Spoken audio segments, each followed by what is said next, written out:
кыргызбы? Жигиттер, бир нерсени айтам. Атаңардан, апаңардан дайыма дуа алып жүргүлө. Атаңардан өзгөчө, атаңардан, апаңардан дуа алгыла. Ата деген бүгүн бар, эртең жок. Менде мисалы үчүн Кудайга шүгүр апам бар, бирок атам жок. Атамды акыркы жолу көргөнүм, билесиңерби, ушундай аянычтуу абалда эметтим. Адам айтат го, бизде айтат да, динде айтат, сен бур жагыңа, оң жагыңа салам берип, сол жагыңа салам бергенге үлгүрөсүңбү, үлгүрбөйсүңбү, ошол нерсе дагы бул эме дейт. Күмөн дейт да, гарантия жок дейт. Мен дайыма онлайн сабактарды берем ушундай силерге, силер сыяктуу жигиттерге, балдарга. Анан онлайн сабак берип атат элем. Атам кечинде чалып калды, сабак учурунда чалып калды. Программадан чыктым дагы WhatsApp'ка кирип атам чалганын алдым. Апам чалган экен. Атам ушундай терезенин жанына барып алган. Айылдан антен ошол жактан жакшы чыгат да, WhatsApp'тан чалып атат. Апам алдына турган экен, атам артынан туруп алган да, балам кандайсың деди да. Жакшы шүгүр ата, өзүңүз кандайсыз, ден соолугуңуз жакшыбы? Деп туруп, мен сабактан кийин чалам ата дедим. Ооба, макул, анда мейли сабагын кыла бер деди дагы. Апасы анда буга тоскоол болбоду, аты телефонду өчүрүп. Мына акыркы көргөнүм ошол болду. Акыркы сүйлөшкөнүм ошол. Ошон үчүн силерге айтарым, кээде атаң урса, атанын урганы дары бул, жигиттер. Атаңар урса турган болсо дагычы, жигиттер, силер айткыла рахмат дегиле. Бул силер үчүн дары болот. Ага силер ызаланбагыла. Апаң бир жаман сөз айта турган болсо, бул дагы дары болот. Бирөө айта турган башка бир көчөдөгү адам айта турган болсочу, силер айткыла, буну ошого силер реакция беришиңер мүмкүн да, силер жаман реакция беришиңер мүмкүн. Бирок ата энеңердин урганына, бир жаман сөз айтканына жакшы кабыл алгыла. Ата энеңердин урушканына силер жакшы реакция кылгыла. Апа болот деп туруп. Көчүңө тепсе деле эчтеке болбойт. Ансыз деле көчөдөгү братандарыңдан, братан болумуштардан, дагы бирөөлөрдөн тепки жеп жүрөсүң, бир чолчундардан тепки жеп жүрөсүң.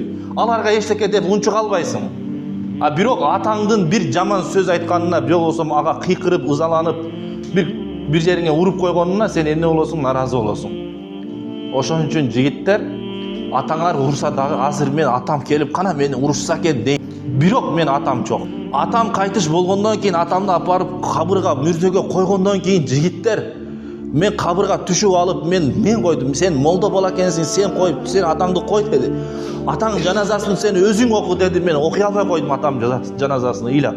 Өзүм жоготуп койдум, шок состоянияда болуп. Себеби атаңдын кайтыш болушун, атаңдын өлүшүн сен эч качан күтпөйт экенсиң. Атам мен эртең эле өлүп калат экен деп күтпөйт экенсиң. Себеби мен күткөн эмесмин, күтпөгөн жерден мен атам кайтыш болуп калды. Ошон үчүн жигиттер, апаңарга, атаңарга менин кеңешим эч качан ушу жылмайып, апам айтканы дары деп кабыл алгыла.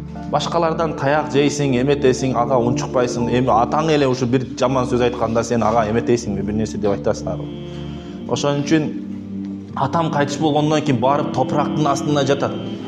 Мен атам кандай жатат экен деп кээде акылыма келет да. Акылыңа келет, оюңа келет. Барып ошол кабырды эметип туруп, топуракты казып туруп, астынан атамды бир көрөйүнчү деген ой келди. Бирок иман ал нерсеге жол бербейт, албетте ой келди. Ошон үчүн атаңарды, жигиттер, көрдүңөрбү, атаны таба албайсың. Жоголгон байлыктын орду толот. Бирок ата эненин орду толбойт, жигиттер. Ата эне бир жалгыз. Жоголгон достун дагы, бирөө менен дос болбой калсаңар дагы, анын ордун башка бирөө толтурат. Бирок ата эненин ордун эч ким толтура албайт, жигиттер. Ошон үчүн эгерде кимиңерде ата энеңер менен жаман мамиле боло турган болсо, мамилеңерди оңдогула, мамилеңерди дароо оңдогула. Мен өзүм силерге үлгү болуп жөн эле айтайын деп, качан адамдын сөзү кыргызда айтат го, жүрөктөн чыккан сөз жүрөккө жетет. Мен эртең менен апамды ганимет этип жөнөп чыгып атып силерге жака, апам мага дуа бериңиз деп, апамдан дуа алып кеттим. Ошон үчүн кайсы жака бара турган болсоңор, апа дуа. Апа бир дуа берип коюңуз, апа бир дуа берип коюңуз.